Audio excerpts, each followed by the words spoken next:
Hello everyone, good morning and welcome back to my channel. আর হ্যাঁ, জানি বড় ব্লগটা দিতে আমার অনেক লেট হয়ে গেছে। শর্টসটা অনেক দিন আগেই চলে এসছে। কি করব, আমার বড় ব্লগ এডিট করতে না একদম ইচ্ছে করে না, ফলে নিজের পায়ে কুরুল আমি নিজেই মারি বড় ব্লগ না দিয়ে আর 6-7 মাস পর দিয়ে। বাট শর্টসটা কিন্তু রেগুলার আসে। আর বিছনার এরকম অবস্থা দেখছো, তার কারণে আমি ঘুম থেকে উঠলাম জাস্ট কিছুক্ষণ আগে, সেই কারণে। আর যেহেতু তোমাদেরকে কিছু ইনফরমেশন দেওয়ার ছিল, সেই কারণেই আজকে তোমাদের সামনে আসা ভিডিওটা নিয়ে। ব্যাপারটা হচ্ছে যে জায়গাটার লোকেশন সম্পর্কে বলি। লোকেশনটা হচ্ছে অ্যাকচুয়ালি প্রপার বারাসাতের মধ্যে নয়, একটু ভেতর দিকে যেতে হবে, বারাসাতের ময়না রোডে। সেইখানে হচ্ছে ক্যাফেটা। আর নাম ধাম কি আছে সমস্তটা তো বলা থাকবেই। তাও আমি লোকেশন ডেসক্রিপশনে দিয়ে দিচ্ছি, তোমাদের যাদের পছন্দ হবে। অ্যাকচুয়ালি ক্যাফেটা ভীষণই সুন্দর, খুবই ভালো লেগেছে। আমার এরকম ধরনের ক্যাফে আমার বেশি পছন্দ হয়। তো লোকেশন তো অবশ্যই দেওয়া থাকবে, তোমরা একবার ডেসক্রিপশনটা আমার নিশ্চয়ই চেক করে নিও। তো চলো ভিডিওতে যাওয়া যাক।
যেমনটা তোমরা শর্টসে দেখেছিলে যে আমার আর রিকের সাথে আজকে রিকের বন্ধু রাজাও চলে এসেছিল।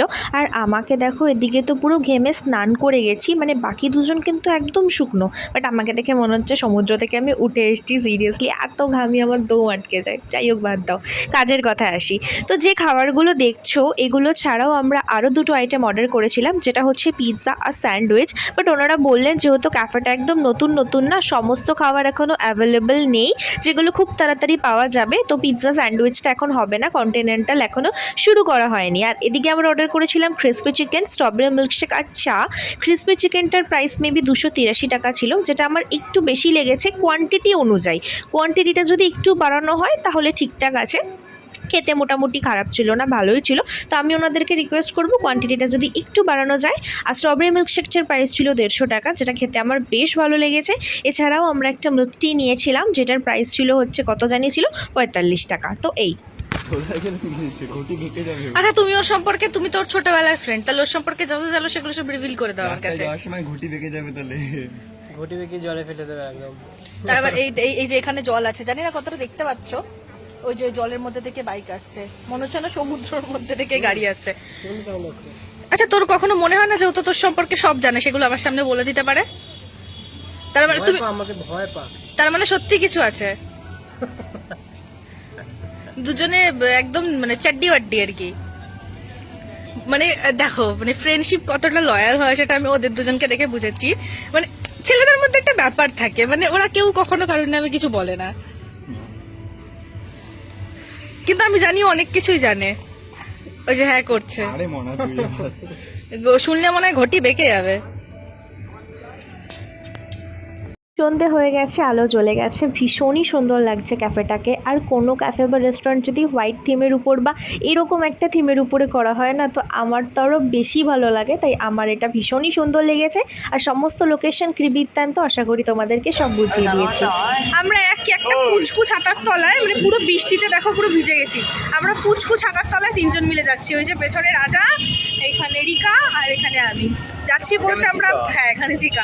ব্যাপারটা হচ্ছে আমরা ওই চিকেন পপকর্ন অর্ডার দিলাম, একটু চিকেন পপকর্ন খাবো। তো চিকেন পপকর্নটা অর্ডার দিয়ে আমরা যাচ্ছি হচ্ছে, আজকে যেহেতু জন্মাষ্টমী, লোকনাথ বাবার সবাই বাক্যে করে জল নিয়ে যাচ্ছে। ছোটোবেলায় বাবা মার সাথে দেখতে আসতাম, সন্ধে হলেই দেখতে চলে আসতাম, কি মজা হতো। তাই ওটা একটু দেখতে যাচ্ছি, কারণ এখানে করতে অনেক সময় লাগে। তো ততক্ষণ যাই, একটু দেখে আসি। তবে আগে প্রচুর লোক যেত, আমরাও লুচি টুচি নিয়ে আসতাম, যারা যেত তাদেরকে দিতাম। এখন অনেক কমে গেছে আগের তুলনায়। তারপরে আমরা খেলাম হচ্ছে চিকেন পপকর্ন, দেন খেলাম মকটেল, তারপর চলে গেলাম সোজা বাড়ি। কখন খাবে পাগল করে দেয়। মোটেও রাজা না তুই। হুম